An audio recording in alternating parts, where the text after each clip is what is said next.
কোরআন বলতেছে কিয়ামতের মাঠে দুনিয়ার ভিতরে যারা অর্থগুলি আল্লাহর পথে ব্যয় করে না, কিয়ামতের মাঠে তারা গোশতগুলি কামড়ায় টেনে ছিঁড়ে ফেলবে।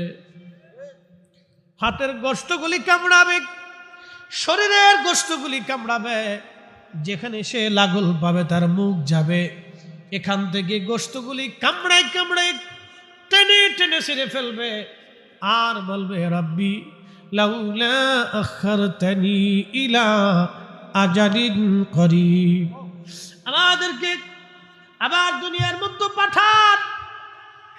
এই হাসর আর বরদাস্ত হয় না আল্লাহ, দুনিয়াতে আপনি আমাদেরকে আবার দুনিয়াতে পাঠান। ফাআসাদ্দাকা ওয়া আকুম মিনাস সালিহিন। একদিন মাটির ভিতরে হবে গজে মন আমার, কেন বান্ধ দালান ঘর, মন আমার কেন বান্ধ দালান ঘর। সেই দিন মানব জাতিরা কিয়ামতের মাঠে আল্লাহকে ডাক দেবে, রাব্বি আমাদেরকে দুনিয়াতে আবার পাঠান, আবার পাঠান। আল্লাহ বেশি বেশি করে সদকা দিব, বেশি বেশি করে দান করব, উপার্জন যা হবে সব আল্লাহর পথে বিলাই দিব। আল্লাহ ওয়া আকুম মিনাস সালিহিন, আর নেককার সালি ওলিদের সঙ্গী হয়ে যাব, ভালো মানুষ হয়ে যাব আমরা। আর খারাপ কাজ করব না, চুরি করব না, অন্যের হাজারি করব না, আল্লাহর কিপটিমি করব না, কার্পণ্য করব না, সম্পদগুলি কুক্ষিগত করে রাখবো না, তোমার পথে দান করব, ব্যয় করব। মালিক আমাদেরকে দুনিয়াতে আবার পাঠায় দেন। আল্লাহর কোরআন বলতেছে ওয়ালা ইউআখিরাল্লাহু নাফসান ইযা জা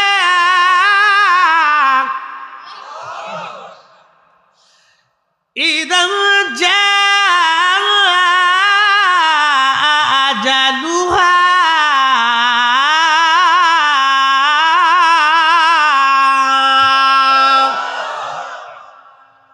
আল্লাহ কোরআনে বলতেছে, হ্যাঁ বান্দা, দ্বিতীয়বার আর কোনো সুযোগ নাই।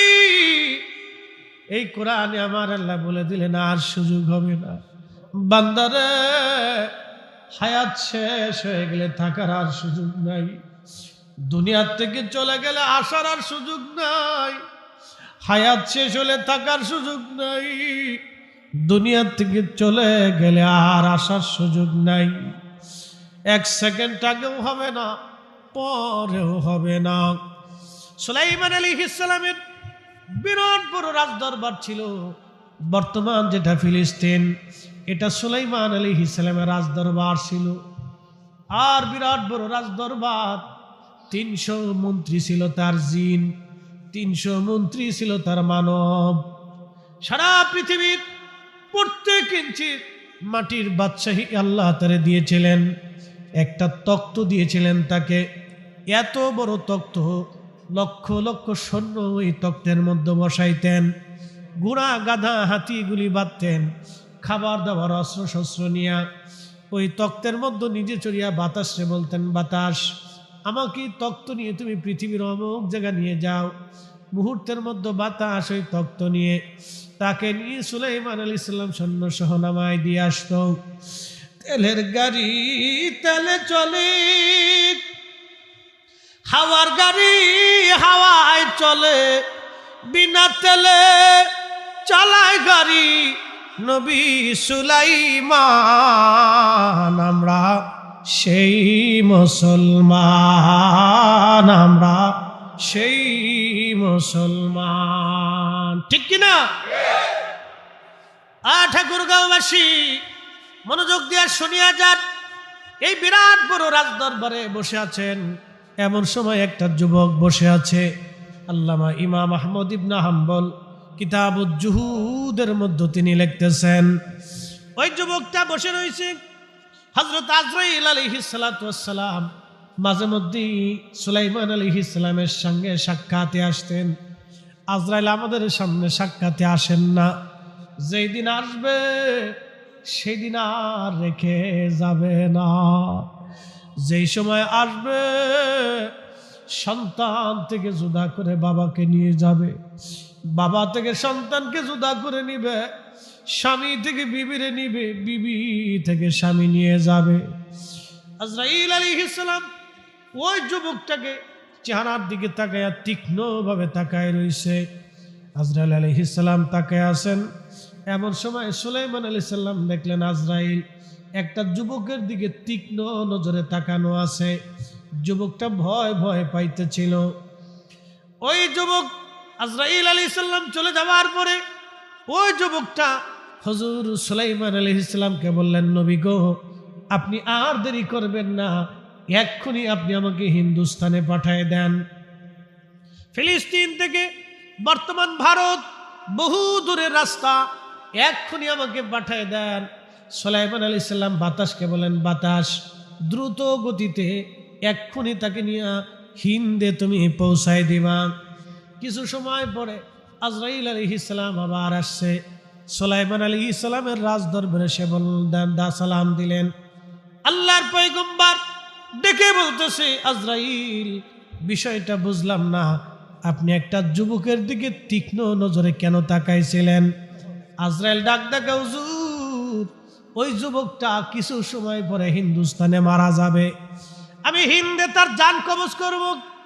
কিন্তু আমি আশ্চর্য হচ্ছি, এই যুবক বসে আছে আপনার রাজ দরবারে ফিলিস্তিন। কোথায় ফিলিস্তিন আর কোথায় হিন্দুস্তান? এত দূরের রাস্তা, এই যুবক কি করে এখন হিন্দুস্তানে যাবে আর ওইখানেই আমি তার জান কবজ করব? আমার আশ্চর্য লাগতেছিল আল্লাহর কুদরতের প্রতি। আল্লাহর আইন হলো সময় শেষ হয়ে গেলে যেইখানে, যেই স্থানে, যেই মুহূর্তে তার মৃত্যু লেখা, ওই স্থানেই সে মারা যাবে, ওই স্থানেই সে মারা যাবে।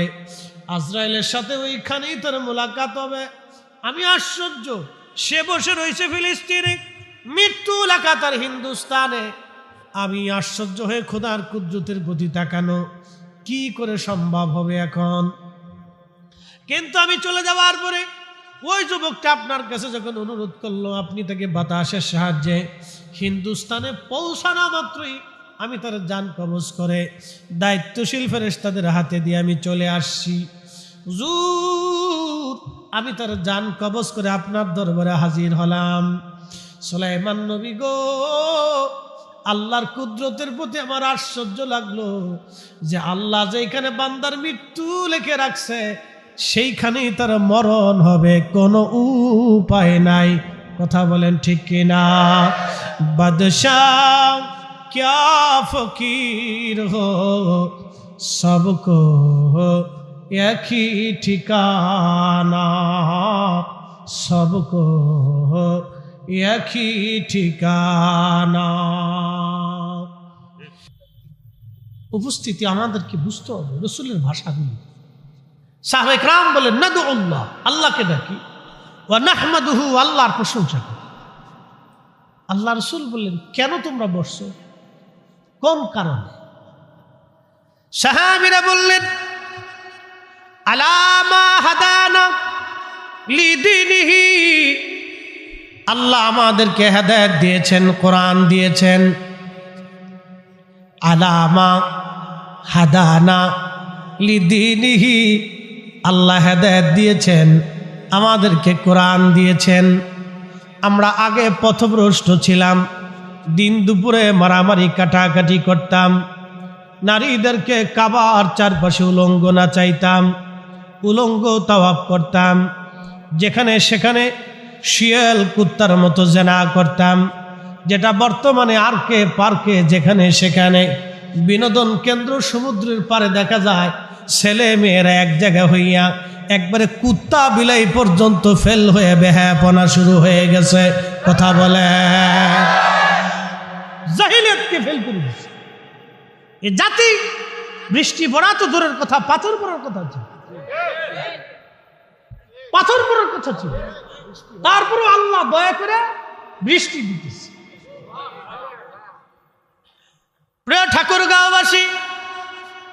কথাগুলি খুবই মনোযোগের সাথে শুনে যাবেন। আজ আমাদের ছেলেরা মেয়েরা আরকে পার্কে বেঞ্চে যেখানে সেখানে বেহায়াপনা, সমুদ্রের তীরগুলি যদি যান, বিনোদন কেন্দ্রগুলি যদি যান, শুধু নারী পুরুষ বেহায়াপনা।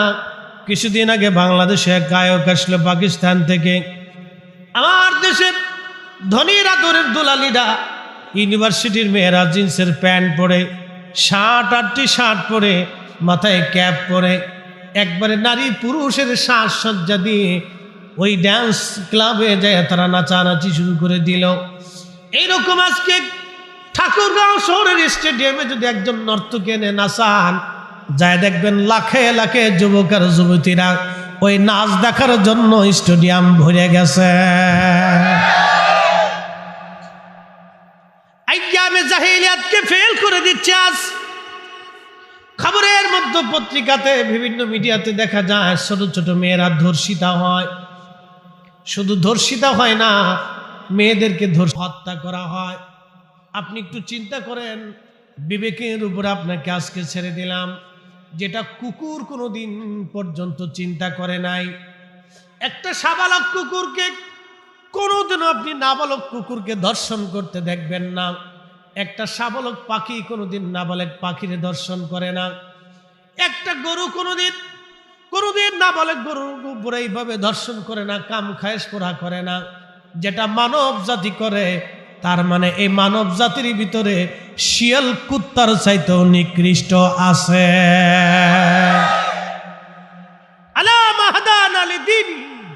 আল্লাহ আমাদেরকে দিন দিয়েছেন, কোরআন দিয়েছেন।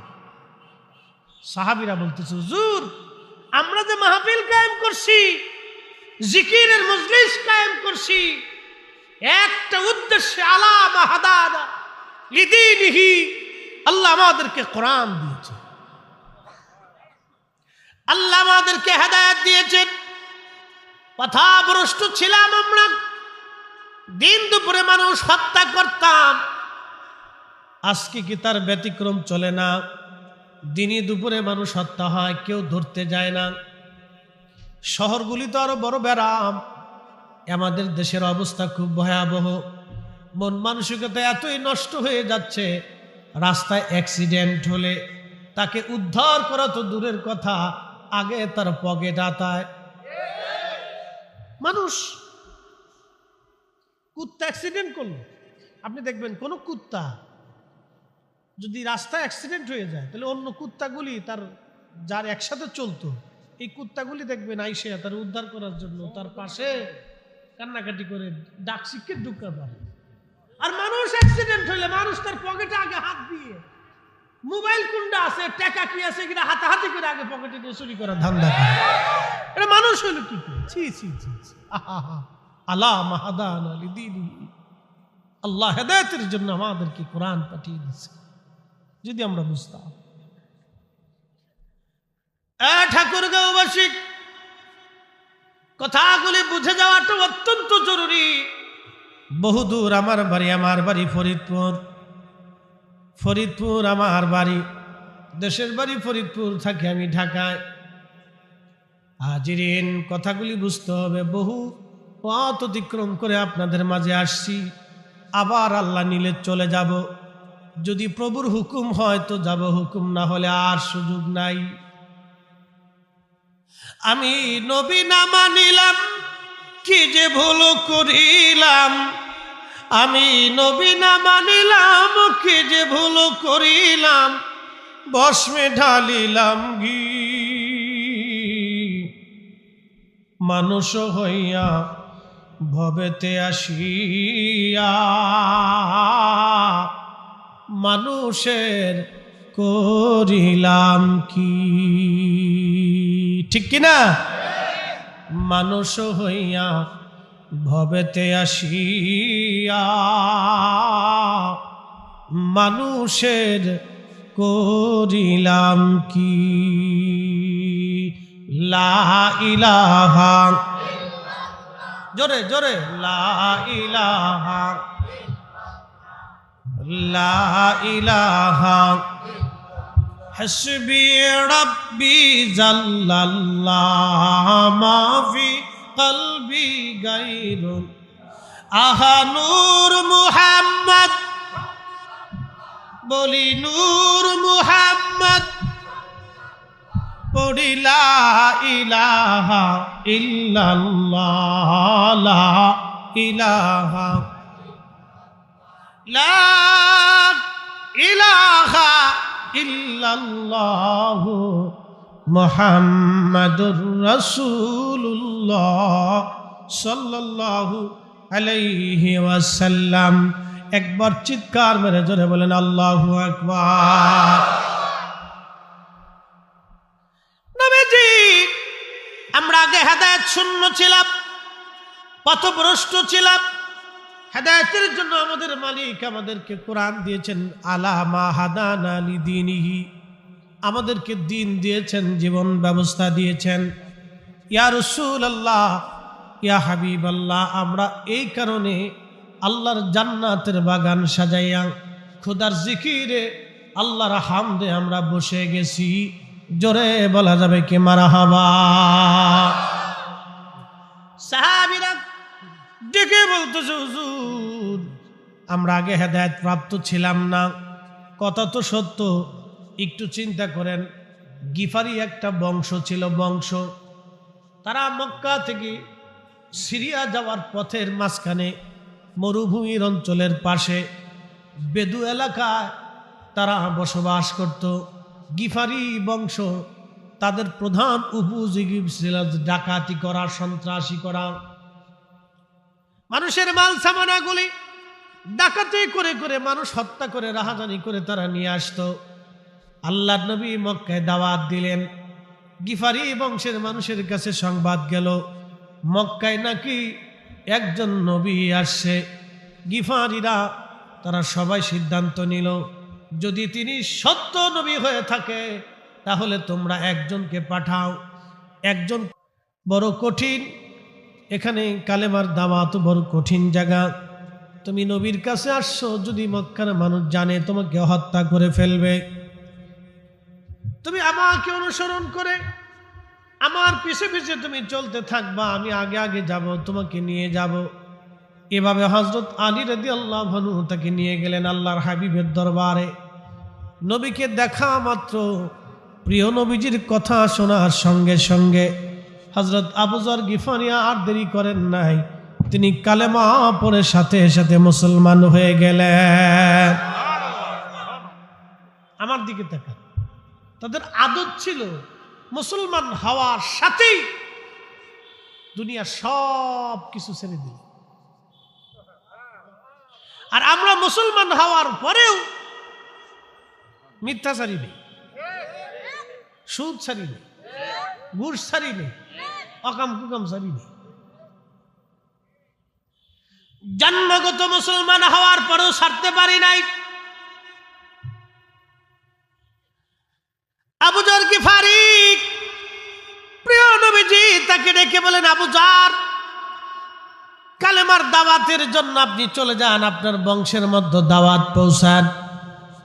আবু যর গিফারি দাওয়াত পৌঁছাইতে চলে গেলেন বংশে। বংশের মধ্যে যখন এই দাওয়াত পৌঁছাইলেন, গিফারি বংশের সব মানুষগুলি এক বাক্যে দাওয়াত কবুল করে নিল। শুধু দাওয়াত কবুল করে নাই, ডাকাতি, সন্ত্রাসী, রাহাজানি, চুরি সব কিছু তারা ছেড়ে দিল। কিন্তু আপনারা বলেন, আমার দেশের চুরি কি বন্ধ হইছে? আগে চুরি করতো শিং কাইটা, এখন চুরি করে কলমের খুসা দিয়ে।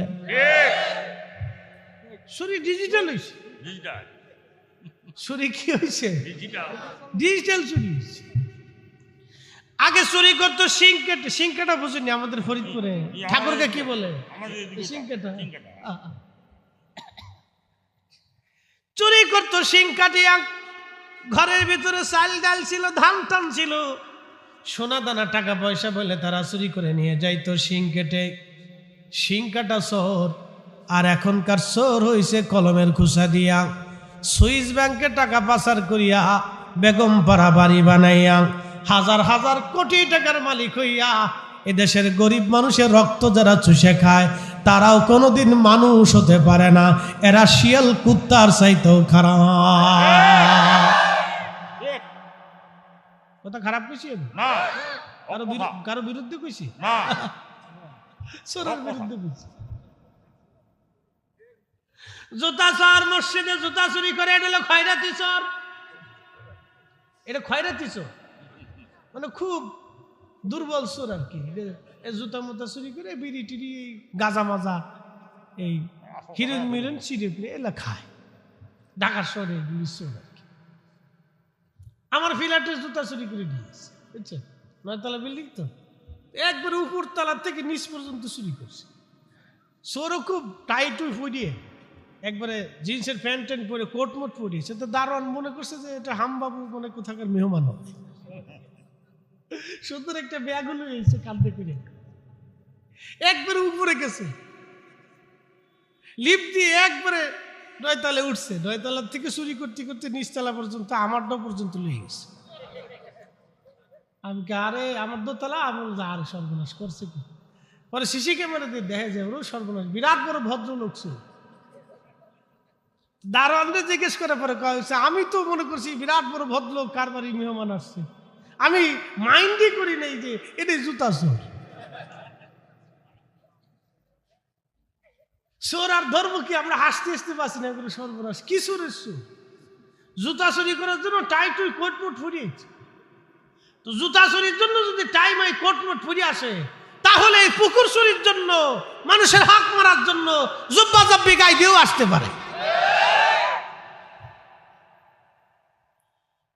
প্রিয় উপস্থিতি, এজন্য আমাদেরকে মানুষ হওয়া লাগবে। আলামা হাদানা লিদিনিহি, কোরআন আল্লাহ কেন দিলেন আমাদের কাছে? হেদায়েত করার জন্য মানব জাতিকে। মানব জাতি যেন সুখে থাকে, এই মানব জাতি যাতে ভালো থাকে, সুন্দর পথে চলে, সুন্দরের রাস্তায় চলে, সেই জন্য আল্লাহ কোরআন দিলেন।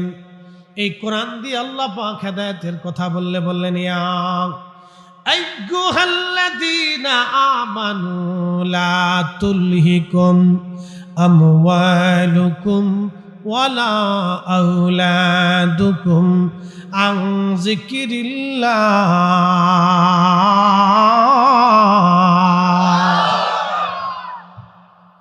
আল্লাহ ডাক দিয়ে বলে, রে বান্দা, তোমাকে বলতেছি শুনে নাও, সম্পদ আর সন্তানের প্রেমে পড়ে খুব মনোযোগ দিবেন। এ কথার ব্যাখ্যা আজকে আপনাদেরকে করে দিয়ে যাব। সন্তান সম্পদ, সন্তান সম্পদ দুইটার প্রেমে পড়ে তোমরা আমি আল্লাহর জিকির থেকে দূরে চলে যেও না। নামাজ চাইরো না, রোজা চাইরো না, হক হালাল চাইরো না, আল্লাহর আইন চাইরো না, নবীর সুন্নত চাইরো না, নবীর তরিকা চাইরো না, ওলিদের রাস্তা চাইরো না, ওলামা ইকরাম বুজুর্গানের দ্বীনের তরিকা তোমরা চাইরো না। আল্লাহর ওলিরা যে পথে ঘুমিয়ে গিয়ে ওলি হয়ে গেছে, সে পথটাকে তোমরা ছেড়ে দিও না। যদি ছাড়ো, ওয়া ইয়াফআল যালিকা ফাউলাইকা হুমুল খাসিরুন।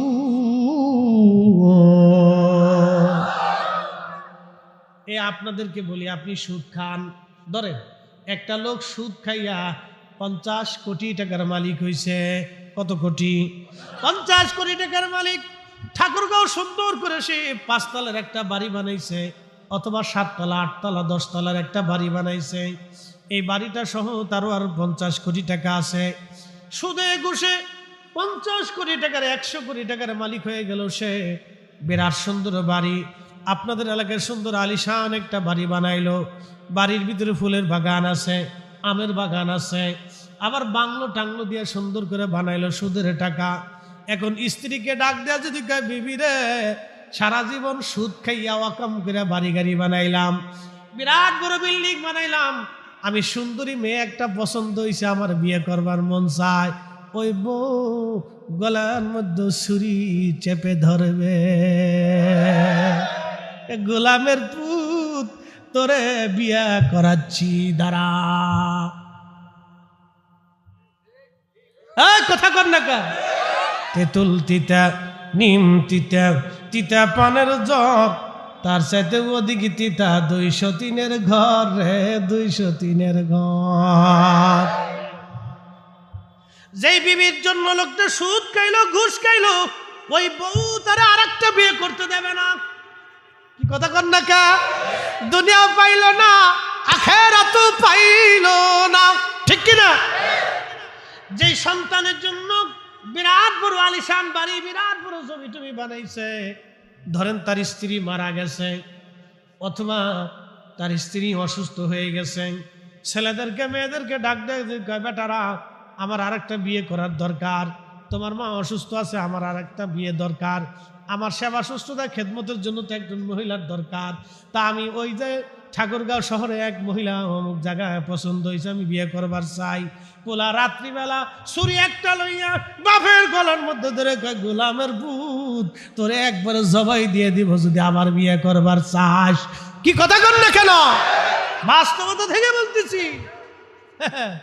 জিন্দিগি ফাঁকা।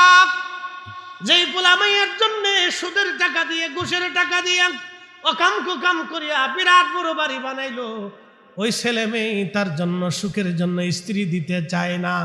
তার মানে দুনিয়া পাইলা না, আখিরাত পাবা না। দুনিয়াও ফাঁকা, আখিরাত ফাঁকা। আর যারা অকাম কুকাম করিয়া টাকা পয়সা রুজি করিয়া কোটি কোটি টাকার মালিক হয়, তাদের পোলা মাইয়ারা বোতল সার মুরিদ হয়। বোতল সারে চিনচিন আপনারা? বোতল সার দুই ঢোক মেরে দিয়ে বাপের বিয়াই ভালো আছো? বিয়াই যাইয়া দেখেন কে সুখ নাই, কি নাই? জোরে কথা কন না কেন? কি নাই? আল্লাহ কম খাওয়াচ্ছে, কম রুটি রুজি আছে, কিন্তু ঘরের ভিতর যায় স্ত্রী ডাল ভাত হলে সামনে দিয়ে বসে ফাঁকা দিয়ে বাতাস দিয়ে খাও, খাও, অসুবিধা নেই। আর যেটা সুদে ঘুষে করে করছে, কই যাও, গাছ আছে, খেয়ে নাও, খেয়ে নাও। কাজের বুয়ারে কয়, এই খাবার দিস। সুখ নাই, সুখ নেই। আলাম হাদান আলী দীনহি, আল্লাহ আমাদেরকে দিন দিয়েছেন, হেদায়েত দিয়েছেন, কোরআন দিয়েছেন। কথা বলেন ঠিক না বেটা? এই কোরআন আল্লাহ বলতেছেন, এ বান্দা, সম্পদ আর সন্তানের মোহে পড়ে আমি আল্লাহ থেকে তুমি জুদা হইও না, আমি আল্লাহ থেকে জুদা হইও না। দিন শেষে আমার রোগ যিনি নিরাময় করেন তিনি আল্লাহ, দিন শেষে বৃষ্টি যিনি যান তিনি আল্লাহ, দিন শেষে প্রচন্ড গরমের পরে যিনি ঠান্ডা দিয়ে জমিনকে সিক্ত করেছেন তিনি আল্লাহ, দিন শেষে আমার আমের বাগানে আম যিনি দেন তিনি আল্লাহ, দিন শেষে যিনি আমার ধানের খেতে ধান দেন তিনি আল্লাহ, দিন শেষে আমার জন্য রিজিকের ফায়সালা যিনি করেন তিনি আল্লাহ, দিন শেষে আমার স্বাস্থ্যের সুরক্ষা যিনি দেন তিনি আল্লাহ, দিন শেষে আমার জন্য আকাশের রৌদ্র সূর্য উঠে আলোর ব্যবস্থা তিনি করেন আল্লাহ, তিনি বাতাসের ব্যবস্থা করেন, তিনি আমাদের অক্সিজেনের ব্যবস্থা করেন, তিনি পৃথিবী দেখার জন্য চোখের আলোর ব্যবস্থা করেন। দিন শেষে সব সময়ের জন্য সে আল্লাহ। অতএব আল্লাহর আনুগত্য করেই হচ্ছে মুমিনের প্রধান কাজ। এই বুদ্ধিমানের কাজ যে করে যায় সে বুদ্ধিমান, আর এখান থেকে যে জুদা হয়ে যায় তার মতো বোকা পৃথিবীতে আর কেউ হতে পারে না। ঠাকুরগাঁওবাসী আবু যর গিফারি রাদিয়াল্লাহু আনহু শুধু সাহাবী ছিলেন না, তার মর্যাদা কতটুকু আমি আপনাদেরকে বলে দিয়ে যাই। তিনি দুনিয়া বিরাগী একজন সাহাবী হয়ে গেলেন। ডাকাতি তো ছেড়েই দিলেন, রাহাজানি ছেড়ে দিলেন, আল্লাহর নবীর দর্শে বসিয়া তিনি এতটুকুন ইজ্জতওয়ালা আল্লাহ তারে বানাইলেন। দুনিয়া বিরাগী হয়ে গেলেন তিনি। দুনিয়া বিরাগী হইয়া আবু যর গিফারি রাদিয়াল্লাহু আনহু আল্লাহ পাওয়ার জন্য একাকিত্ব নির্জনে থাকতে লাগলেন। আল্লাহ রাসূল বললেন, ও আমার উম্মতেরা, পৃথিবীর যত সিদ্দিক থাকবে সত্যবাদী, সমস্ত সত্যবাদীরা কিয়ামতের ময়দানে আমার আবু বকর সিদ্দিকের পিছে পিছে দাঁড়ায় যাবে। দুনিয়ার সমস্ত ওমর ফারুক রাদিয়াল্লাহু আনহুর মতো যারা ন্যায় বিচার করেছে দুনিয়াতে, আমার দেশে কিছু মানুষ আবার টাকা নিয়ে বিচার করে, টেবিলে নিজ দিয়ে টাকা নিয়ে বিচার করে। এবছর হজে যাব, আমি যে হজের গ্রুপের সাথে হজে যাচ্ছিলাম, তিনি মুআল্লিম মহোদয় আমাকে বললেন, ফরিদী সাহেব একটা কথা বলি। একজন বিরাট বড় কর্মকর্তা, নাম বলা যাবে না, বলতেছে, ফরিদী সাহেব আমার এসে বলতেছে, মুআল্লিম সাহেব আমার একটা প্যাকেজ দেন। আমি বললাম 22.5 লক্ষ টাকার প্যাকেজ আছে, 17 লক্ষ টাকার প্যাকেজ আছে, 10 লক্ষ টাকার প্যাকেজ। আপনি যেই প্যাকেজ নেন, যত টাকার প্যাকেজ। কয় না, একবারে সর্বনিম্ন প্যাকেজটা আমার দেন। উনি বললো, আপনি এত বড় ধনী মানুষ, কোটি কোটি টাকার মালিক, আপনি সর্বনিম্ন সরকারি প্যাকেজ 5,90,000 খুঁজেন কেন? আমার যত টাকা সব হারামের টাকা, আর হজে যাব বাপের জমি বেচা, এটা হালাল টাকা। তা আমি বললাম, হাজী সাহেব কেন বললেন না তারে, এত বছর যে হারামের টাকা দিয়া গরুর গোশত খাইছ, ওটার গরুর গোশত না, ওটা শুয়োরের গোশত। উচিত কথা বললে চাকরি থাকবে না। যেই খাসির গোশত খাইছ, খাসির গোশত না, এটা কুত্তার গোশত হয়ে গেছে। আমি বললাম, সারা জীবন হারাম খাইয়া এখন কাবা ঘর ধরে যতই কান্দ, কাজ হবে না। শরীরের ভিতরে পয়জন ঢুকে গেছে। কেউ যদি ওযু ছাড়া মসজিদে যাইয়া সুন্দর জুব্বা গায়ে দিয়া, পাগড়ি মাথায় দিয়া, আতর লাগাইয়া ওযু ছাড়া নামাজে দাঁড়ায়, নামাজ হবে?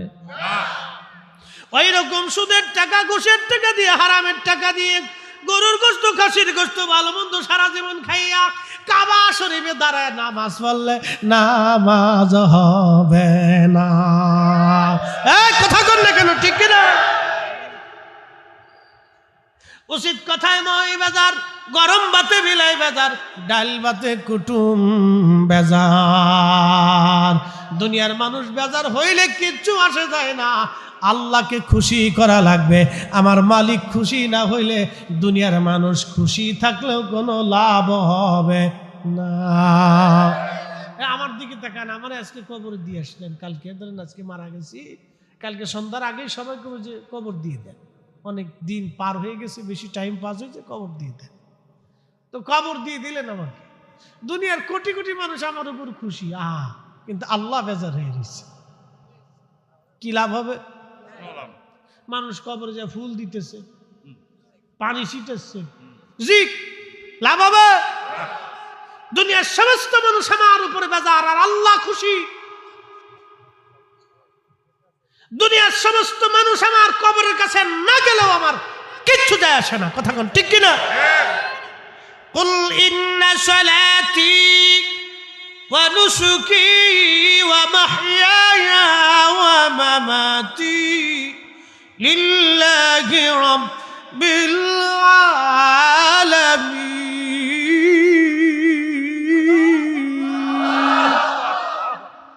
নামাজ কার জন্য? এই মাহফিল কার জন্য? মাদ্রাসা কার জন্য? এই ওয়াজ নসিহত কার জন্য? আমরা একত্রিত হয়েছি কার জন্য? আমাদের জিন্দেগি কার জন্য? সব আল্লাহর জন্য, আল্লাহর জন্য, আল্লাহর জন্য। নবী বললেন, দুনিয়াতে যারা ন্যায় বিচার করবে, কিয়ামতের ময়দানে হযরত ওমরের সাথে তাদের হাসর নাসর হয়ে যাবে। দুনিয়ার ভিতরে যারা দানশীল, কিশীল? দানশীল, কিয়ামতের ময়দানে উসমান গনি জিন্নুরাইনের সাথে তাদের হাসর নাসর হয়ে যাবে। দুনিয়াতে যারা বীর এবং আলিম, কিয়ামতের ময়দানে হযরতে আলী রাদিয়াল্লাহু আনহুর সাথে তাদের হাসর নাসর হয়ে যাবে। দুনিয়ার যত মুয়াজ্জিন, কিয়ামতের ময়দানে মুয়াজ্জিনের রাসূল হযরত বেলাল রাদিয়াল্লাহু আনহুর সাথে তাদের হাসর নাসর হয়ে যাবে। দুনিয়ার যত মজজুব, আল্লাহ দুনিয়া বিরাগী পাগল হযরত ওয়াসাল কারনির সাথে তাদের হাসর নাসর হয়ে যাবে। দুনিয়ার যত জাহিদ, সমস্ত জাহিদদের হাসর নাসর হবে আবু যর গিফারির সাথে। একসাথে বলবেন আল্লাহু আকবার। যে সাহাবীর কথা বলতেছি আবু যর গিফারি রাদিয়াল্লাহু আনহু, ওনার কথা বলছিলাম। উনি দুনিয়া বিরাগী হয়ে গেলেন, একাকিত্ব সব সময়ের জন্য উনি থাকতেন। সাহাবীরা বিচার দিল, হুজুর আমাদের মধ্যে আবু যর গিফারি একাকী সব সময় থাকে, মানুষের মেলে সে আসে না ইয়া রাসূলুল্লাহ। আল্লাহর নবী বললেন, সাহাবীরা রে, আমার আবু যরকে একা থাকতে দাও। ও একাই থাকবে, একাই মারা যাবে, কিন্তু তার জানাজায় বহু মানুষ অংশগ্রহণ করবে। জোরে বলা যাবে কি মারহাবা। আল্লাহুম্মা সাল্লি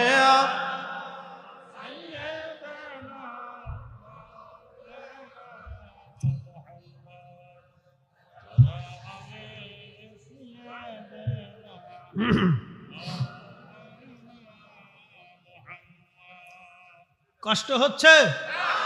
বুঝতে কি অসুবিধা? মোনাজাত ছেড়ে চলে যাবেন? দোয়ার দরকার আসে না? বলেন ইনশাআল্লাহ। বেশি রাত করবো না, একবারে part two part direct action মেরে দিতেছি আজকে। বাকি কি করার সুযোগ নেই। বলছি না অনেক দূর থেকে আসছি, ওয়াজ একবারে ডাইরেক্টটা মারতেছি, আসলটা বলে দিয়ে যেতেছি। মানুষ হইতে হবে আমাদের।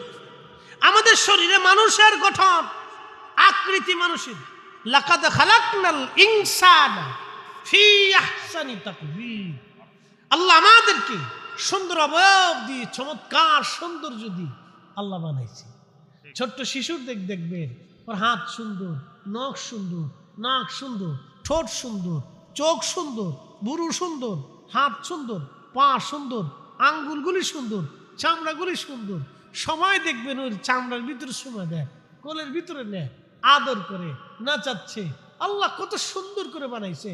এই সৌন্দর্যটা মানুষ ধীরে ধীরে ধীরে ধীরে কাজের কারণে অকাজে বেকাজে নষ্ট করে। কোরআন বলতেছে, যহারাল ফাসাদু ফিল বাররি ওয়াল বাহরি বিমা কাসাবাত আইদিন নাসি লিয়ুযীকাহুম বা'দাল্লাযী আমিলু লাআল্লাহুম ইয়ারজিউন।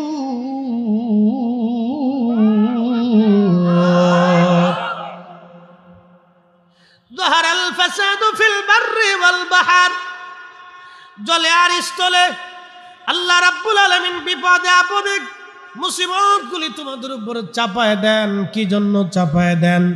এই জন্য চাপায় দেন, এগুলি তোমাদের দু হাতের রুজি। তোমরা রুটি রুজি করেছো, আকাম কুকাম করেছো, অন্যায় করার কারণে আল্লাহ রাব্বুল আলামিন এইগুলি তোমাদের উপরে চাপায় দেন।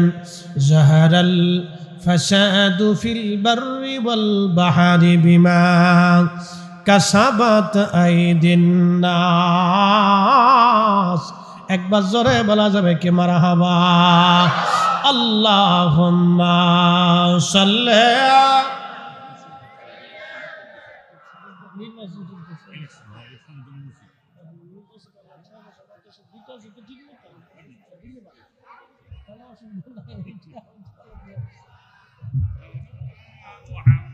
কষ্ট হচ্ছে? জবান খুলে দেন, আল্লাহুম্মা সাল্লি আলা। জেলা পরিষদের চেয়ারম্যান আসবে, ওই সুযোগে ওনাকে সময় দিয়ে ওই সুযোগে কালেকশন করলে মরে যাবে। ঠিক আছে। নতুন মাদ্রাসা প্রতিষ্ঠা করেছি আমি। পরে আসছে আব্দুল মজিদ আপেল আসছে আসবে এখন না, আপনি চালিয়ে যান। ও নামই আমার গলার মালা, ওই নাম জপে মোর জুড়াই জ্বালা। ওই নামই আমার গলার মালা, ওই নাম জপে মোর জুড়াই জ্বালা। আমার সব ভুল হবে না পেলে ওই চরণ তলে ঠাই। ওই নামের মাঝে কি যেন এক শান্তি খুঁজে পায়। লা ইলাহা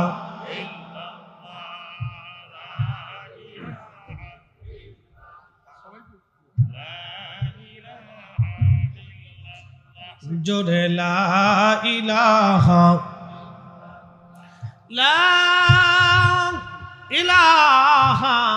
ইল্লাল্লাহু মুহাম্মাদুর রাসূলুল্লাহ সাল্লাল্লাহু আলাইহি ওয়াসাল্লাম। আমরা সকলে বলি মারহাবা।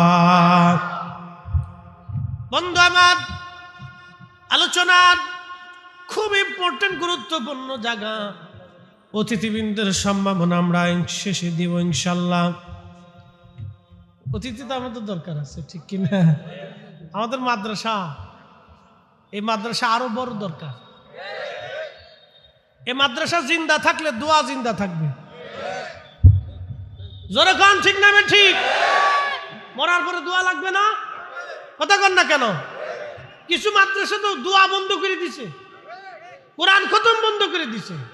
মরার পরে কোরআন খতম চালু রাখতে হবে, ঘরে ঘরে কোরআন চালু রাখতে হবে। কথা কন না কেন? এই কোরআনের কালামের উপরে এই সুন্দর আওয়াজ পৃথিবীতে আছে? আল্লাহর কথার উপরে শ্রেষ্ঠ কথা আছে? তো এই কথা যদি আমার ঘরে উচ্চারিত না হয় তো উচ্চারিত কোথায় হবে? এটার তেলাওয়াত যদি আমার ঘরে না হয়, আমার বাড়িতে না হয়, তো হবে কোন জায়গায়? প্রত্যেক হরফে হরফে 10টা করে নেকি। আল্লাহু আকবার। শোনেন, এই আমরা তো খালি বন্ধ করার দান্দা, খালিকে বন্ধ করে দাও। খালি বেদাত একটা শব্দ পাইছে, খালি খালি দিন ভরে খালি জিকির করে বেদাত বেদাত বেদাত, খালি বন্ধ করে দাও। আজকে আপনাদেরকে বুঝাই, রাসূল কারীমের সাহাবী ছিলেন খাদিম রাসূল হযরত আনাস রাদিয়াল্লাহু আনহু। 10 বছর রাসূলের কদমে খেদমত করছেন। তো একদিন এসে বলতেছি, ইয়া রাসূলুল্লাহ, আনাস রাদিয়াল্লাহু তাআলা ছোট ছিল, 10 বছর বয়সী খাদেম, তো অনেক কিছু বুঝতো না। তো মা একদিন শিখিয়ে দেখ, আনাস রে, আমরা তো গরিব মানুষ, আল্লাহ রসুলের কাছে কতজন তো কত কিছু চেয়ে নেয়, তুই কিছু চাবি না? তো বলতেছে, মা কি চাব? যা বলবি, আল্লাহ, ইয়া রাসূলুল্লাহ, আপনি আল্লাহর কাছ থেকে আমার জন্য একটু চেয়ে এনে দেন, আল্লাহ যাতে আমার সন্তানে সম্পদে আল্লাহ বরকত দেয়। দুইটা জিনিস, সন্তানে সম্পদ। খাদিম যা বলে, হুজুর আমার জন্য একটু দোয়া করে দেন। কি দোয়া চাও রে আনাস? বলি, ইয়া রাসূলুল্লাহ, আমার সন্তানে এবং সম্পদে যেন আল্লাহ বরকত দেয়। আল্লাহর নবী হাত বাড়ায় বলেন, আল্লাহ, আমার খাদেম আনাস দোয়া চায়, সন্তানে সম্পদে ওরে বরকত দিয়ে দাও। আল্লাহ এত বরকত দিছে, বেটা দিতে দিতে আল্লাহ 100টা সন্তান আল্লাহ দিছে। একসাথে করলে আল্লাহু আকবার। এরকম বেড়া সারা দুনিয়াতে হইতো না। বেড়া তো বেড়া কাজের বেড়া বানাই দিছে, যাও দিয়ে দিচ্ছে আল্লাহ। এত বরকত দিছে আল্লাহ, আল্লাহু আকবার। সম্পদ আল্লাহ এত পরিমাণে দিল, সবার খেজুর গাছে যদি খেজুর ধরতো একবার, ওনার খেজুর গাছ আল্লাহ হাইব্রিড বানাই দিল। সব প্রত্যেক বছরে খেজুর সবার গাছে ধরতে একবার, ওনারটাই ধরতো 2 বার। সবার উটের বাচ্চা যদি হইতো একটা, ওনার হইতো 2টা। ছাগলের বাচ্চা সবার 2টা হইলে ওনার 4টে হইতো। উটের দুধ কারো 5 কেজি হইলে ওনার 10 কেজি হইতো। ডাবল দিয়া কোটি কোটি টাকার মালিক বানাই দিলেন। ওনার একটা আদত ছিল, আব্বাস ছিল, প্রত্যেক রাত্রিবেলা সারা রাত্র কোরআন তেলাওয়াত করতেন, সারা রাত্র কোরআন পড়তেন। একসাথে বলবেন না মারহাবা? সারা রাত্র কোরআন পড়তেন, পড়বেন। অনেকে আবার ফতোয়া দিবেন, না বুঝে পড়লে লাভ কি, ওর জুতা দিয়ে বাইরে ওর স্টেজ থেকে নামাই দিবে। হারামজাদা, কোরআন শরীফ প্রত্যেক হরফে 10টা করে নাকি, বুঝে পড়ুক আর না বুঝে পড়ুক। আল্লাহ রসুলের নিজের জবানের বক্তব্য, এগুলি আজাইরে কথা বইয়া কোরআন শরীফ তেলাওয়াত থেকে মুসলমানদেরকে যারা মাহরুম করতে চায়, এগুলি সব শয়তানের বাচ্চা, ইহুদির দালাল কোথাকার। ওয়ার্সে মুসলমানদের ভিতরে ফেতনা বাঁধানোর জন্য। এই শুনে যান, আজকে উচিত কথা একবারে ডাইরেক্ট সোজা সোজা জাগা জাগা মতো মারতেছি আজকে, বাকি ঝুঁকি করার সুযোগ নেই। প্রত্যেক হরফে 10 নেকি কে দিবে? জোরে বলেন, কে দিবে? আল্লাহ দিবে। খাদিম রাসূল হযরত আনাস রাদিয়াল্লাহু আনহু প্রত্যেক রাত্রিবেলা কোরআন খতম দিতেন। আল্লাহু আকবার। রাসূলের সাহাবী খাদিম এই লকব পৃথিবী তার কারণ নসিব হবে না। তো কোরআন খতম দিয়ে উনি বাকি 1 পারা 2 পারা রেখে দিতে, 30 পারা 29 পারা রেখে দিয়ে কোরআন রেখে উনি ফজরের নামাজ পড়ে বাড়ি যেতেন। বাড়ি যাইয়া সমস্ত সন্তানদেরকে ডাকতেন, নাতি নাতকুর যারা আছে সবাইকে ডাকতেন। 100-র উপরে মানুষ, 100-র উপরে মানুষ সন্তান সন্ততি নিয়ে বাকি 29 এবং 30 পারা তেলাওয়াত করতেন সবার সামনে। একসাথে বলবেন কি মারহাবা। এই জন্য মিলাদ অনুষ্ঠান যদি আপনারা দেন, তলবে ইলমকে দাঁড়া করে বলবেন বেটা কোরআন পড়ো। মিলাদ শুরু করার আগে কোরআন পড়বেন অথবা দোয়া করার আগে কোরআন তেলাওয়াত করাবেন। এটা সুন্দর একটা কাজ। খাদিম রাসূল হযরত আনাস সন্তানদেরকে ডেকে এনে বসাইয়া বাকি পাড়া তেলাওয়াত করে কোরআন খতম শেষ করার পরে উনি দোয়া শুরু করতেন। দোয়া শেষ করার পরে সন্তানদেরকে ডেকে বলতেন বেটারা, আমি আমার মাসুক নবীর জবান থেকে শুনেছি কোরআন শরীফ খতম দেওয়ার পরে যেই দোয়া হয় ওই দোয়া আসমান থেকে আল্লাহ ফিরায় না। চিৎকার মেরে ধরে বলেন আল্লাহু আকবার। তাহলে বলেন আপনার বাড়ি কোরআন খতম হবে? জোরে বলেন হবে, জোরে বলেন হবে, হাত উঁচু করে বলেন হবে। কোরআন খতম দিতে হবে। তলবে ইলমদেরকে ডেকে নিয়ে কোরআন খতম দিবেন। বাবা মার জন্য দোয়া করাবেন, পূর্বপুরুষদের জন্য দোয়া করাবেন, পূর্বপুরুষদের নামে কোরআন খতম দিবেন। ইসালে সওয়াব আপনারা করাবেন। যারা বেদাতের ফতোয়া দেয় ও ফতোয়ার গোষ্ঠী কিলে ফতোয়া মানার টাইম আমাদের নাই। হাত উঁচু করে বলেন ঠিক কিনা। কোরআন খতম চলবে। কোরআনের আওয়াজের চাইতে বড় আওয়াজ পৃথিবীতে নাই। আল্লাহর কালামের চাইতে শ্রেষ্ঠ কালাম কিছু হতে পারে না। যেই ঘরে কালামের আওয়াজ চলে ওখানে জিন ভূত পেট আত্মা বিপদ আপদ বালা মুসিবত দুশ্মনী খারাপি আসমানি জমিনে হাওয়ায় রুহাই বেলা থেকে আল্লাহ নিরাপদ করে দেয়। এই জন্য প্রত্যেক ঘরে ঘরে কোরআনের আওয়াজ চলবে। কোরআনের আওয়াজ বন্ধ করে দেওয়ার পরে এখন ফেসবুকের আওয়াজ চলতেছে। ছেলেও টিপে মেয়েও টিপে। বুঝতে পারছেন? এই ফতোয়ার ফজিলত লইটা, এই ফতোয়ার ফজিলত লইগুলা। আগের যুগে চেয়ারম্যান সাহেব আছেন, এখানে মুরব্বীরা আছেন। আগের যুগে আমাদের দাদি নানিরা সকালবেলা কোরআন পড়তো, এখনো পড়ে দাদি নানি যারা পড়ে। আর মাইয়াডি খালি ফেসবুক টিপতে, ও গমের থেকে উঠিয়ে বিরাসু করে। ও আর আগে ফেসবুক টিপতে মেসেজ কোনটা আসছে চেক করি। ও নাম দিছে মেসেজ চেক করতেছি, নাম দিছে বয়ফ্রেন্ড আর গার্লফ্রেন্ড, আমি নাম দিছি কুত্তা ফ্রেন্ড। এই জন্য ঘরে ঘরে কোরআন দরকার। এই তেলাওয়াত চালু রাখতে হবে, খতম দিতে হবে। এগুলি আমাদের বাচ্চাদেরকে সন্তানদেরকে সংস্কৃতি থেকে বের করার পরে আজকে সব অপসংস্কৃতির দিকে আমাদের সন্তানগুলি ঝুঁকে গেছে। আমাদের যুবকদেরকে ঢুকায় আনতে হবে। এই মাহফিল চালু রাখতে হবে। এলাকায় এলাকায় মাহফিল দিতে হবে। মাহফিল যদি বন্ধ হয়, তালিম তরবিয়ত যদি বন্ধ হয়, মিলাদ বন্ধ হয়, কোরআন খতম বন্ধ হয়ে যায়। এই যে মানুষ পীর মাশায়েখদের দরবারে বারগাহে আসা যাওয়া করে, তাদের কথাগুলি শুনে, তাদের নসিহত শুনে, এইগুলি যদি বন্ধ হয়ে যায়, 5 বছরের জন্য যদি সারা বাংলাদেশে মাহফিল বন্ধ করে দেন, আল্লাহর কসম করে বলি এই কোরআন আমার হাতে আজকের নারীরা 5 বছর পরে জিন্সের প্যান্ট আর হাফ প্যান্ট পরতে রাস্তা দিয়ে হেঁটে হেঁটে বেড়াবে। বুঝতে পারছেন? এই জন্য আমাদের সন্তানদেরকে ঘরে ঘরে কোরআন শরীফ খতম দিয়ে দোয়া করেই তো হবে। হ্যাঁ, দোয়া করেই তো হবে। এগুলি আমাদের করতে হবে। পারবো না ইনশাল্লাহ? আল্লাহ কবুল করুক। সকলে বলে না আমিন। তাহলে এই মাদ্রাসা আমাদেরকে ভালোবাসতেই হবে। নিজের সন্তানকে যেইভাবে আদর করে। কেন আদর করে? ও ছেলেটা বড় হবে, আমার জানাজা দিবে, কবর দিবে, আমার বংশের বাতি। হ্যাঁ, মানুষ তো এটাই চিন্তা করে। বাবা মা সন্তানের কাছে কি চায়? আমরা একবারে শেষ মতে দোয়া করে দেব। আসেন দোয়ার আগে আমরা নবীজিকে সালাম জানাই। ইয়া নবী, 200 বছর। হ্যাঁ, এই যে 200 বছর আগে যারা কবর দিছিল তার কবরের চিহ্ন কি আজকে আর আছে? নাই। তার কবরের পাশে দাঁড়ানোর কেউ আছে? তো আমাদেরও 200 বছর পরে এরকমই হবে। কথা ঠিক কিনা? আমাদের কবরের চিহ্ন হারায় যাবে, কবরের পাশে দাঁড়ানোর কেউ থাকবে না।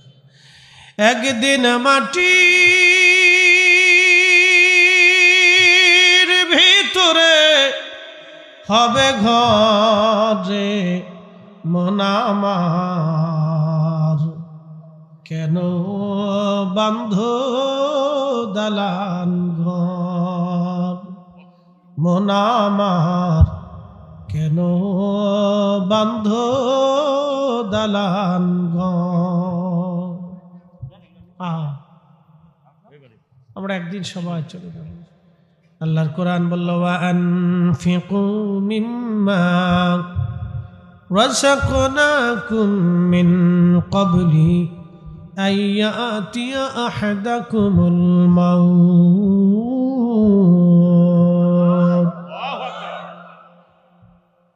বান্দারে, তোমাকে আমি রিজিক দিলাম, সম্পদ দিলাম আমি। এই রিজিক থেকে, তোমার সম্পদ থেকে, তোমার ধান থেকে, তোমার চাল থেকে, তোমার অর্থ থেকে তুমি আল্লাহর পথে ব্যয় করো। কেন ব্যয় করবা? মিন ক্বাবলি আইয়াতিয়া আহাদাকুমুল মাউত, মরণ আসার আগে দিবা, মৃত্যু আসার আগে দিবা। জিন্দেগি তোর যাইরে ফাঁকি দিয়া রে সোনার আদম, জিন্দেগি তোর যায় ফাঁকি দিয়া। ও আদমরি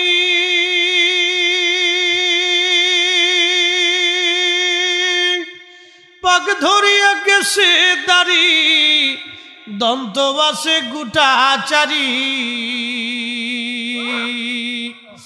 সমন জারি গিয়াছে করিয়ারে সোনার আদম, জিন্দেগি তো যায় ফাঁকি দিয়া। আল্লাহ বললেন, মৃত্যু আসার আগে তুমি আল্লাহর পথে খরচ করো। যদি তুমি না দাও তাহলে কি হবে? কোরআন বলতেছে, ফায়াকুলা রাব্বি লাউলা আখারতানি ইলা আজালিন করিব। আল্লাহর কোরআন বলতেছে, কিয়ামতের মাঠে দুনিয়ার ভিতরে যারা অর্থগুলি আল্লাহর পথে ব্যয় করে না, কিয়ামতের মাঠে তারা গোশতগুলি কামড়ায় টেনে ছিঁড়ে ফেলবে।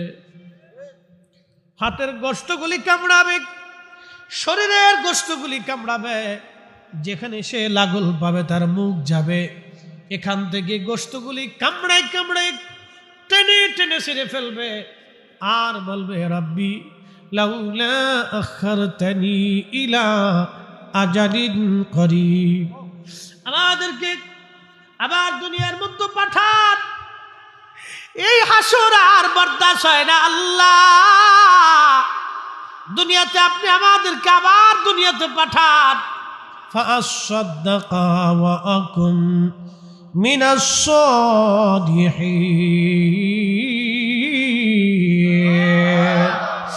একদিন মাটির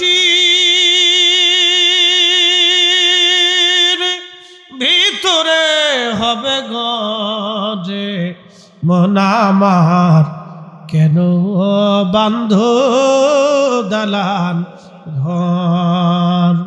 মন আমার কেন বান্ধ দালান ঘর?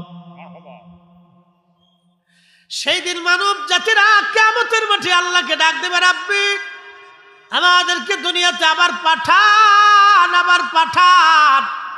আল্লাহ বেশি বেশি করে সদকা দিব, বেশি বেশি করে দান করব, উপার্জন যা হবে সব আল্লাহর পথে বিলাই দিব। আল্লাহ ওয়া আকুম মিনাস সালিহিন, আর নেককার সালিহ ওলিদের সঙ্গী হয়ে যাব, ভালো মানুষ হয়ে যাব আমরা।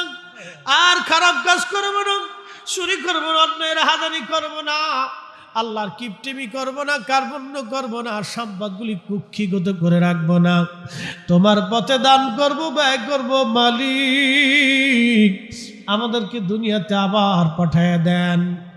আল্লাহর কোরআন বলতেছে ওয়ালাই ইউআখিরাল্লাহু নাফসান ইযা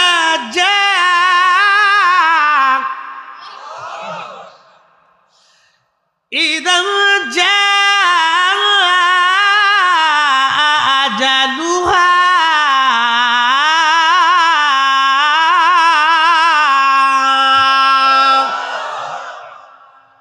আল্লাহ কোরআনে বলতেছে, হ্যাঁ বান্দা, দ্বিতীয়বার আর কোনো সুযোগ নাই। এই কোরআনে আমার আল্লাহ বলে দিলেন আর সুযোগ হবে না। বান্দারে, হায়াত শেষ হয়ে গেলে থাকার আর সুযোগ নাই, দুনিয়ার থেকে চলে গেলে আসার আর সুযোগ নাই, হায়াত শেষ হলে থাকার সুযোগ নাই, দুনিয়ার থেকে চলে গেলে আর আসার সুযোগ নাই। এক সেকেন্ড আগেও হবে না, পরেও হবে না। সুলাইমান আলাইহিস সালামের বিরাট বড় রাজদরবার ছিল, বর্তমান যেটা ফিলিস্তিন, এটা সুলাইমান আলাইহিস সালামের রাজদরবার ছিল। আর বিরাট বড় রাজদরবার, 300 মন্ত্রী ছিল তার জিন, 300 মন্ত্রী ছিল তার মানব। সারা পৃথিবীর প্রত্যেক ইঞ্চি মাটির বাদশাহী আল্লাহ তারে দিয়েছিলেন। একটা তখ্ত দিয়েছিলেন তাকে, এত বড় তখ্ত, লক্ষ লক্ষ সৈন্য ওই তখ্তের মধ্যে বসাইতেন, ঘোড়া গাধা হাতিগুলি বাঁধতেন, খাবার দাবার অস্ত্র শস্ত্র নিয়া ওই তখ্তের মধ্যে নিজে চড়িয়া বাতাসে বলতেন, বাতাস আমাকে তখ্ত নিয়ে তুমি পৃথিবীর অমুক জায়গা নিয়ে যাও। মুহূর্তের মধ্যে বাতাস ওই তখ্ত নিয়ে তাকে নিয়ে সুলাইমান আলাইহিস সালাম সৈন্য সহ নামায় দিয়ে আসতো। তেলের গাড়ি তেলে চলে, হাওয়ার গাড়ি হাওয়ায় চলে, বিনা তেলে চালায় গাড়ি নবী সুলাইমান। আমরা সেই মুসলমান, আমরা সেই মুসলমান, ঠিক কিনা?